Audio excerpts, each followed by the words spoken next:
I'm Marcus Cole, and welcome to Feral Soul Stories. What I'm about to share with you begins with a woman lying on the ground in the Alaskan wilderness, injured, bleeding, and facing something no amount of training can fully prepare you for: a wild grizzly bear in full aggression. Her GoPro camera had fallen and was still recording. Her satellite beacon had been knocked loose. She had seconds, maybe less, and then a second grizzly appeared. Not to join the attack, to stop it. What wildlife officials discovered when they reviewed that footage, when they tracked the ear tag on the bear that saved her life, cross-referenced its history against a 12-year-old rehabilitation record, calculated the GPS coordinates of his established territory against the GPS coordinates of her attack, defied every rational explanation they had available to them. The question they kept asking each other, late into the night in that wildlife office in Anchorage, was this: how does a wild animal remember an act of kindness performed when he was 3 months old? How does he find the person who saved his life across 40 miles of wilderness, across 12 years of time, at the exact moment she needs him most? This is the story of Sarah Chen, a 600-pound grizzly bear, and a debt that nature somehow chose to honor. To understand what happened on that trail in September 2024, you need to go back to a late afternoon in July of 2012, to a stretch of backcountry near the western edge of Denali National Park, where the spruce forest thins out and gives way to tundra that stretches to the horizon in every direction. Sarah Chen was 29 years old that summer. She had been working as a wilderness EMT for 3 years, stationed at a small outpost near the park boundary, and she had learned to read the Alaskan landscape the way most people read faces: quickly, instinctively, always watching for what didn't belong. What didn't belong on that July afternoon was the sound. She heard it first from about 40 meters away. High-pitched, rhythmic, desperate. Not quite a cry and not quite a whimper, but something in between, something with an urgency that made her stomach drop before her brain had finished processing what it was. She moved toward it through the brush, her hand resting on the bear's spray holstered at her hip, her steps quiet and deliberate. She found him at the base of a spruce tree, and the sight of him stopped her cold. He was a grizzly bear cub, no more than 3 months old, weighing perhaps 12 pounds. His right front leg was caught in a steel-jawed leg-hold trap. Illegal in a national park, illegal in Alaska's protected territories, illegal in every sense that mattered. And he had been there long enough that the leg was swollen to nearly twice its natural size, the fur matted with dried blood where the metal had bitten through to bone. His eyes were still open, tracking her approach with the glassy, half-present look of a creature that had been in shock for hours. His breathing was shallow and too fast. He was calling for his mother in the only way he knew how. His mother was not coming. The trampled vegetation around the trap told the story clearly enough. A female grizzly had circled for hours, unable to approach, unable to help, driven off finally by something Sarah couldn't know. Maybe a sound, maybe a scent, maybe simply the math of survival, the brutal calculus that sometimes forces a wild mother to choose between one lost cub and the rest of her life. Sarah stood there for exactly 4 seconds. She had protocols for situations like this. She knew who to call, how to call them, what to do while she waited.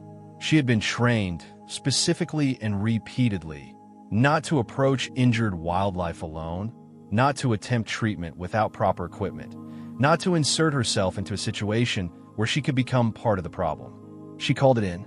Then she set down her pack and went to him anyway. "I know," she told him quietly, crouching 5 feet away while he stared at her with those glassy eyes. "I know. I'm going to help you. Just stay still." He did not stay still. He lunged at her, or tried to, and the effort cost him.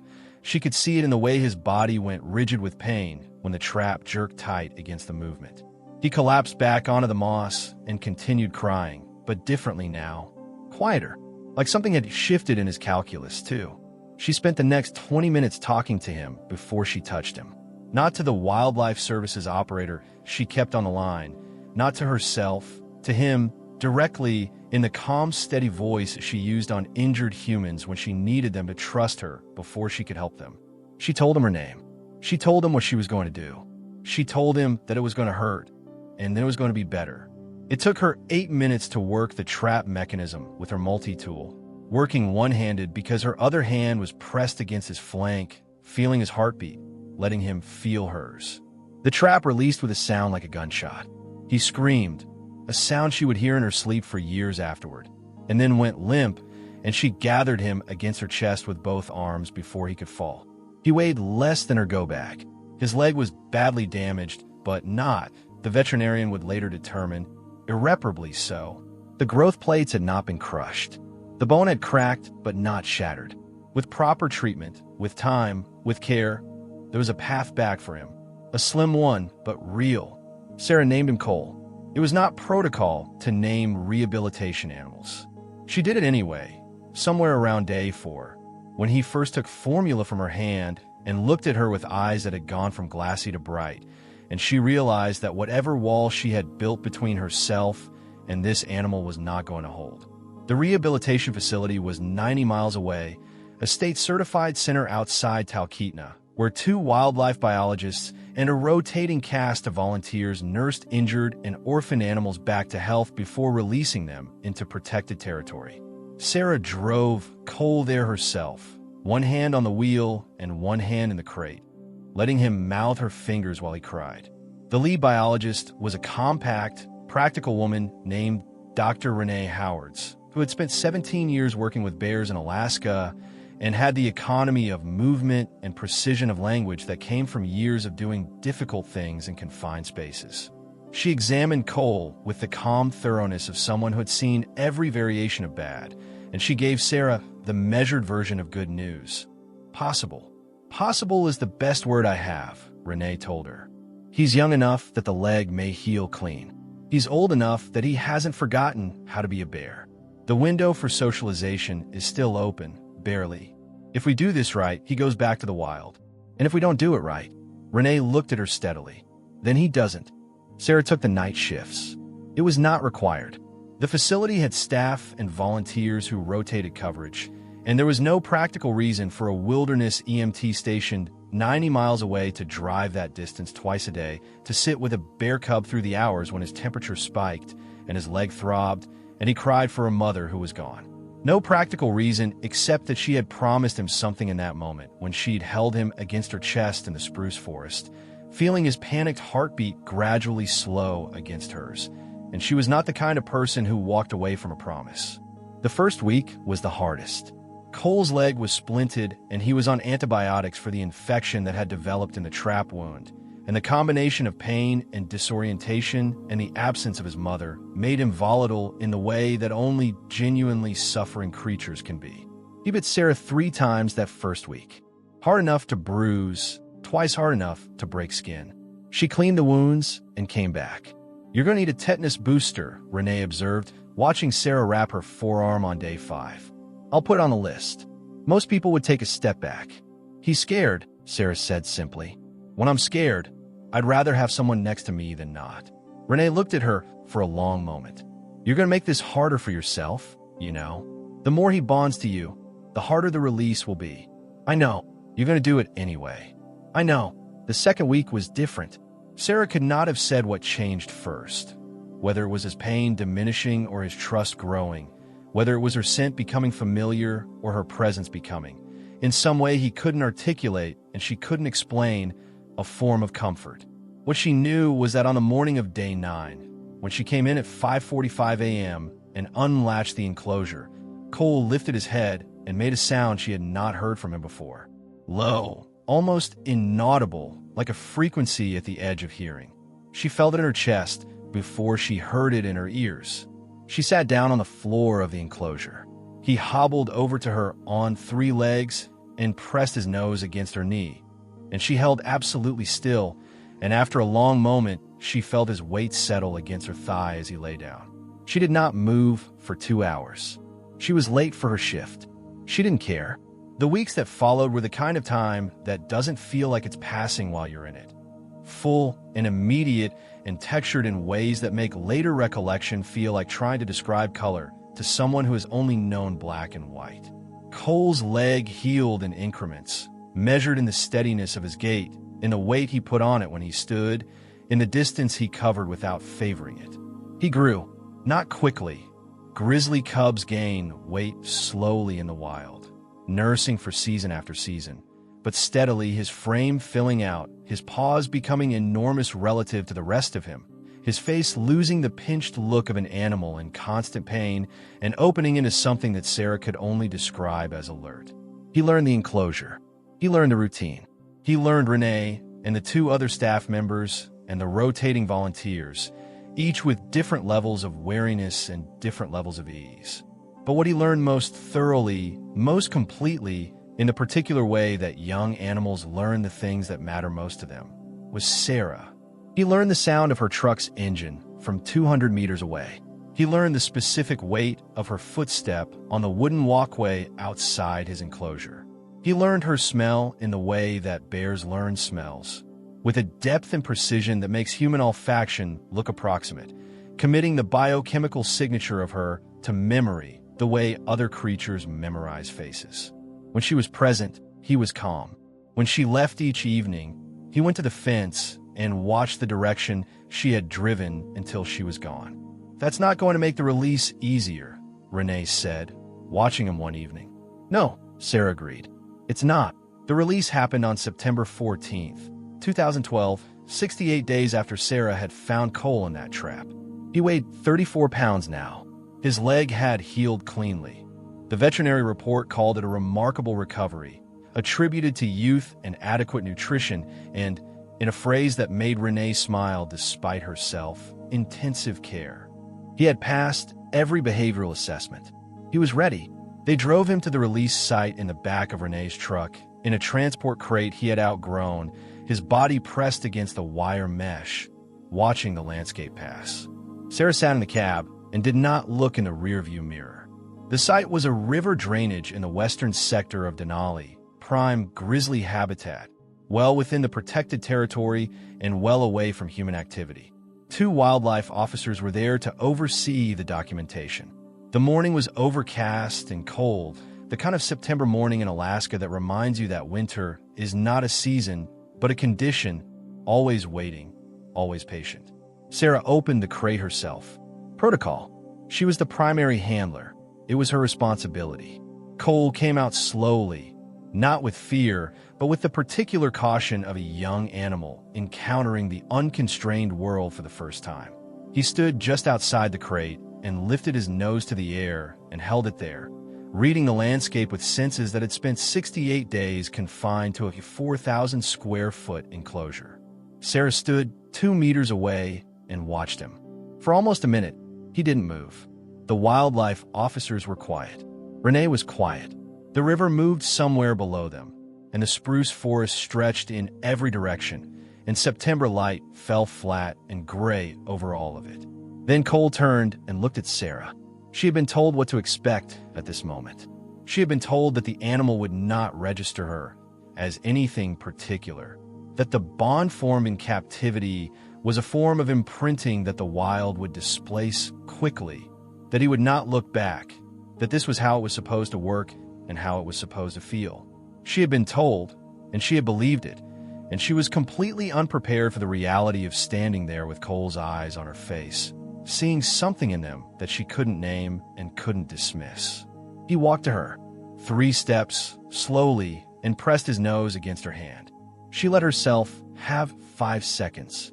She pressed her palm against the side of his face, feeling the texture of his fur, the warmth of him, the reality of him standing there healthy and whole on a leg that should have killed him. She felt his breath against her wrist. 5 seconds. Then she stepped back firmly and turned away from him and walked toward the truck without looking back. She heard him follow her for about 20 steps. Then she heard him stop. She did not turn around. She got in the truck and stared through the windshield at the gray sky over the spruce trees until she heard the wildlife officers confirm, over the radio, that he had moved into the forest. She drove home and sat in her truck in the parking lot of her apartment building for 45 minutes before she could make herself go inside. The years after Cole's release moved the way years do when they're full. Not slowly, not quickly, but with the particular texture of a life being built rather than endured. Sarah finished her paramedic certification. She took on more complex rescues in the backcountry, the kind that required helicopter extractions and improvised stabilization and decision-making in conditions where the manual was never quite right for the situation at hand. She became, over time, the kind of first responder that other first responders called when the situation required someone who had seen genuinely everything and remained functional.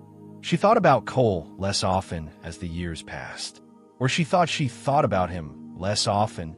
In retrospect, she would realize that she had never stopped watching for him on every backcountry call that took her into the western Denali region, never stopped doing the mental calculation of where a male grizzly born in 2012 would be ranging, never fully stopped listening for something in the forest that was never quite there.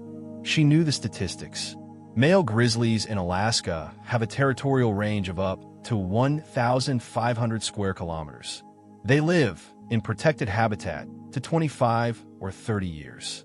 They are solitary animals, ranging widely, unmarked by sentiment. Cole was tagged, ear tag 4471 alpha, and tracked periodically by wildlife biologists as part of a long-term population study. His signal appeared in research reports every few years. Last recorded range, estimated weight, territory boundaries. She had read every one of them. She had told herself this was professional interest. In the spring of 2024, the most recent report placed ear tag 4471, Alpha's established territory in a river drainage approximately 40 miles northeast of the Denali Visitor Center. He weighed an estimated 600 pounds. He was 12 years old, in the prime of his life, one of the larger males in the monitored population.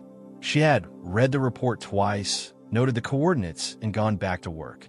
If stories like this touch your heart, the extraordinary bonds between humans and wild animals, the connections that defy logic and survive time and distance, consider subscribing to Feral Soul Stories by Marcus Cole. These are the stories that remind us that love and loyalty speak in languages older than any words we've invented for them. Join our community of people who believe these connections are real and sacred and worth bearing witness to. September 6th, 2024 was the kind of Saturday that exists in Alaska for approximately 3 weeks a year. Clear, cold bright, the air carrying that particular sharpness of the first real autumn days, the birch trees along the trail already turning gold against the blue. Sarah had the day off.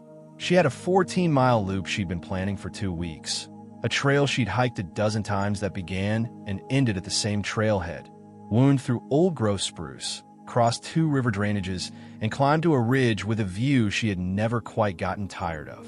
She packed her standard kit, bear spray, 2 canisters, satellite communicator, emergency shelter, first aid for liters of water, food for the day. She signed the trailhead register at 7:12 a.m. She had her GoPro mounted to her pack strap recording.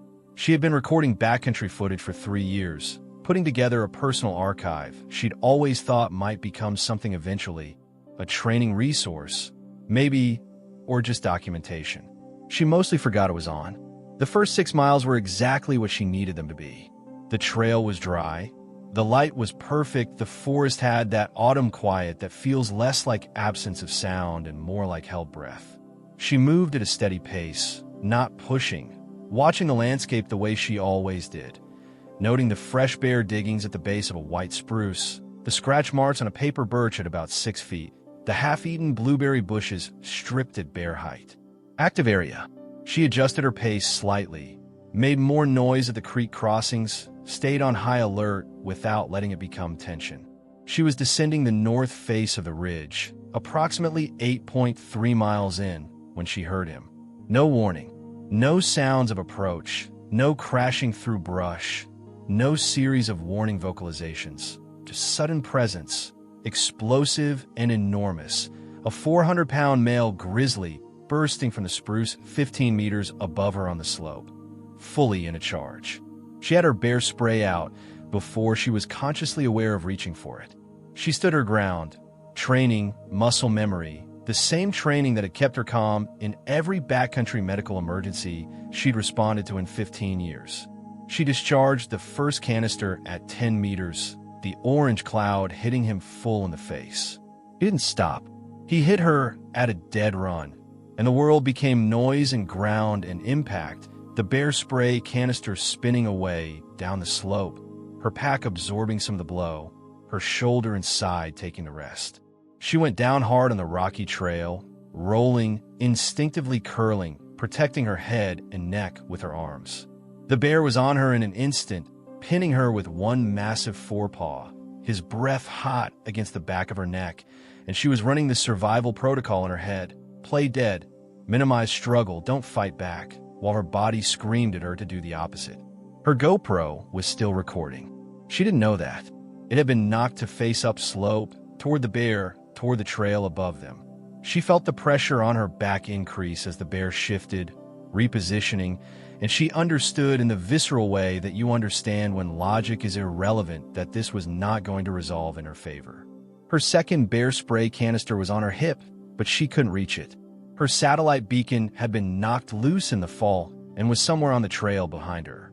She pressed her face into the moss and tried to slow her breathing and thought, with a clarity that surprised her, I am not ready for this to be the end. And then she heard it. She felt it first, a vibration in the ground, coming from above, from the trail she had just descended. Too heavy for a person, too fast, and too purposeful for anything she could immediately name. Then the sound, massive paws on rocky ground, a speed and weight that registered in the back of her brain as something enormous moving very quickly. The bear on top of her went still. For exactly 3 seconds, everything was static. Then the weight left her back. She kept her face pressed to the moss. She heard, and she would describe this sound for the rest of her life with imprecision, because she had heard nothing quite like it before. She heard a confrontation. Not an attack, a confrontation. Vocalizations from both animals, deep chest sounds that she felt more than heard, a series of movements that she tracked through the vibrations in the ground beneath her. Crashing in the brush upslope. Movement. Then, gradually, the particular silence of a threat, retreating rather than pressing forward. Then nothing. She stayed down for what felt like a very long time. 40 seconds. The GoPro footage would later show. She was doing a body survey, methodical, EMT trained, cataloging the damage. Her shoulder had taken the worst of the impact. She could feel the wrongness of it, the hot grinding sensation that told her it was dislocated or worse. Her ribs on the left side were screaming. Her face had been scraped badly against the rocks during the fall. She was bleeding from her arm and from somewhere on her scalp that she couldn't see. She was alive. She raised her head slowly, the way you raise your head when you're not certain what you will find. The grizzly was sitting 8 feet away, watching her. He was enormous, not the bear that had attacked her. She knew that immediately, without being able to fully articulate how she knew. Different size, different build, different coloring. This bear was older, his muzzle touched with gray, his body carrying the particular mass of a mature male grizzly at his prime, the kind of size that made even experienced wildlife professionals reassess their understanding of the word large. He was sitting with the deliberate stillness of an animal that has decided it is not going anywhere, his front paws planted, his amber eyes fixed on her with an attention that she had never encountered before in a wild animal. She should have been afraid. Every instinct she had was telling her that there was a 600-pound apex predator 8 feet away, and she was injured and defenseless, and the rational response to this information was terror. She was not afraid. She didn't understand why she wasn't afraid until later.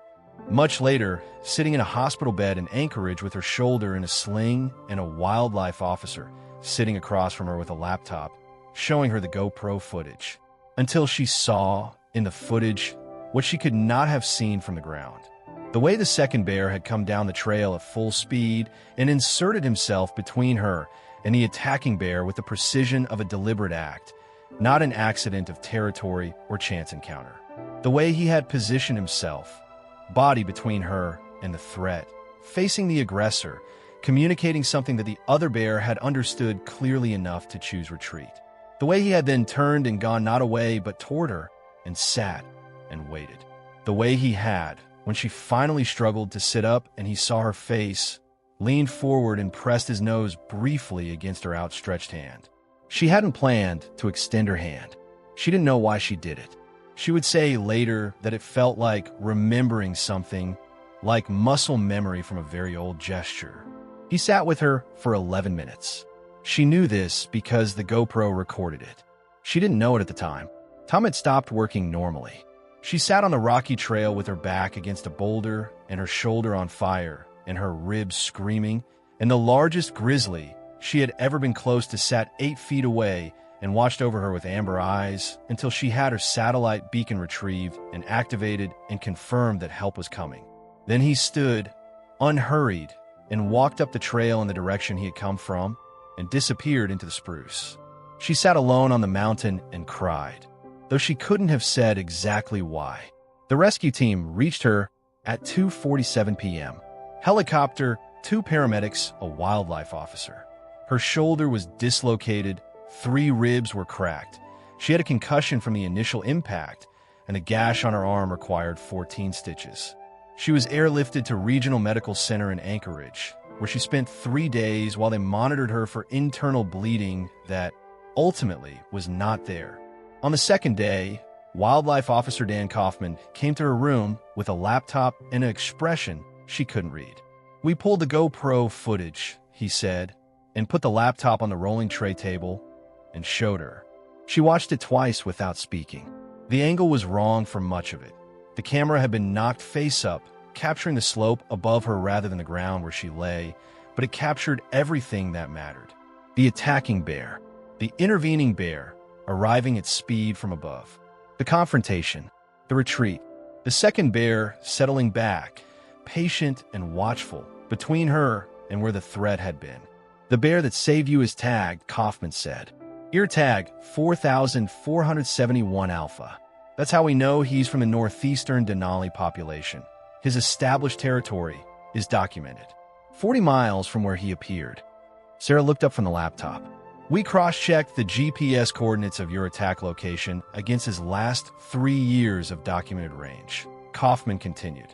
He paused, and she could see him deciding how to say the next part. "It's not in his territory, Sarah. He traveled outside his established range to get there. The timing, given when we can confirm he was last documented in his territory versus when he appears on your footage, he would have had to start moving toward your coordinates before you were attacked." She stared at him. "That's not possible," she said. "No," Kaufman agreed. "It shouldn't be." He pulled up a second document on the laptop. "We also ran the tag number against rehabilitation records." He turned the screen toward her, and she saw it. A scan of a 12-year-old intake form, a familiar name at the bottom, a photograph of a tiny dark-furred cub with a splinted front leg. She pressed her hand over her mouth. Tag 4471 Alpha was assigned at time of release, Kaufman said quietly. "The cub you brought in July 2012. Cole, that's the bear that sat with you on that trail." The room was very quiet. Somewhere down the hospital corridor, someone's monitor was beeping steadily. Sarah was looking at the photograph of Cole, 12 years old, 3 months, 12 pounds, glassy eyes, and matted fur. And she was feeling something she didn't have a name for, something that occupied the territory between grief and gratitude and wonder. How she started and stopped, because there was no question she knew how to finish. How'd he know? How'd he get there? How does a wild animal, 12 years and 40 miles removed from the only human who ever showed him deliberate kindness, arrive at the specific location of that human's danger at the specific moment when danger required addressing? "We don't know," Kaufman said. "We're working with a behavioral ecologist at UF who says there's no established scientific literature that accounts for it. Bears don't. This isn't documented. The bond formation, sure, we see that in rehabilitation cases. But travel outside established territory toward a specific individual in response to a threat that the animal had no sensory access to," he shook his head. "I can't give you a mechanism. I just know what the footage shows and what the tag number says." Sarah was quiet for a long time. Outside the window, Anchorage was going through its September afternoon, indifferent to the extraordinary thing that had just been documented in a hospital room on the 4th floor. "He pressed his nose against my hand," she said finally. "I know. The footage shows it. When he was a cub, the first time he trusted me, really trusted me, he did the same thing." She looked down at her bandaged hand. "I didn't plan to hold it out to him. I don't know. I didn't think about it. Kaufman nodded slowly. Some of the researchers we've been consulting with have been talking about olfactory memory in bears. The idea that a smell encoded at a critical developmental stage, combined with stress hormones, with pain, with the kind of neurological imprinting that happens during rescue scenarios, could theoretically persist at a much deeper level than ordinary learned association. Though when he approached you on that trail, he wasn't recognizing you visually. He was recognizing your scent. The same way he learned it 12 years ago in that enclosure, pressed against your side while you sat on the floor and let him bite you. Theoretically, Sarah said. Theoretically, Kaufman agreed. She looked back at the laptop screen, at the footage paused on the image of Cole, sitting 8 feet away, watchful, enormous, unhurried, bearing witness to her survival with those amber eyes. She thought about a morning 12 years ago when she had sat down on the floor of an enclosure in Talkeetna and let a frightened cub come to her on his own terms. She thought about the drive to the release site, her hand in the crate, his nose against her fingers. She thought about turning away and walking toward the truck while he followed her for 20 steps and then stopped, and how she had not looked back, because she had known that if she looked back, she would not be able to leave. She had carried that moment for 12 years like a small weight at the center of her chest. Not grief exactly, not regret exactly, more like the particular ache of knowing you did the right thing and that the right thing cost you something real. Looking at the pause footage now, she thought, maybe he carried it too, in whatever language a grizzly bear carries things. The story broke nationally 3 weeks after Sarah's discharge from the hospital. Kaufman had filed his report. The behavioral ecologist at UF had published a preliminary analysis that described the case as unprecedented in documented wildlife literature, and someone had leaked the GoPro footage to an Anchorage news station. From there, it spread the way extraordinary things spread in a world hungry for evidence that the world is more than what we've settled for. Sarah did 2 interviews and then stopped. She was not built for the media version of her story. The version that wanted a neat emotional arc, a moment of recognition followed by reunion, a clean before and after that could be packaged in 3 minutes with a score underneath. The real version was stranger and quieter and less tidy than that, and she was not willing to reduce it. What she did do, 2 months after the attack, once her shoulder had healed enough to allow it, was go back to the trail. She went alone, early in the morning, armed and cautious and entirely aware that she was doing something that every rational argument in her possession counseled against. She went because there was something incomplete in her, a circle that hadn't fully closed, and she couldn't explain it in any language that would have satisfied the behavioral ecologist or the wildlife officer or anyone else who needed mechanisms and data. She walked the 14 miles slowly in the October cold, the birches stripped bare now, the trail quiet with the particular silence of a landscape preparing to disappear under snow.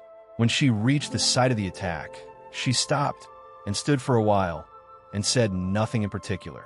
Then she continued on the loop and came back to the trailhead and sat on the hood of her truck in the thin afternoon light and thought about what it meant to be paid a debt you didn't know you were owed. She never saw Cole again, or more accurately, she never confirmed that she saw him again. Because twice in the years that followed, hiking that stretch of backcountry in the western Denali region, she caught a movement in the spruce just beyond the trail's edge. A displacement of shadow that was too large for anything small. A presence that retreated not away but laterally, keeping pace at a distance, then gone. She told herself it was her imagination. She didn't entirely believe herself. There's a question I come back to whenever I tell this story. It's not the question the scientists are working on, not the mechanism, not the olfactory memory encoding, not the documented unprecedented behavioral anomaly language that makes it safe to discuss without having to sit with what it actually means. The question I come back to is this. In that enclosure in Talkeetna, on a July night in 2012, when Sarah Chen sat down on the floor and let a frightened, injured bear cub come to her on his own terms, when she chose to be present with him rather than efficient, when she told him her name and what she was going to do and that it was going to hurt and then be better, what did that moment plant in him? Not a memory, exactly. Not a calculation.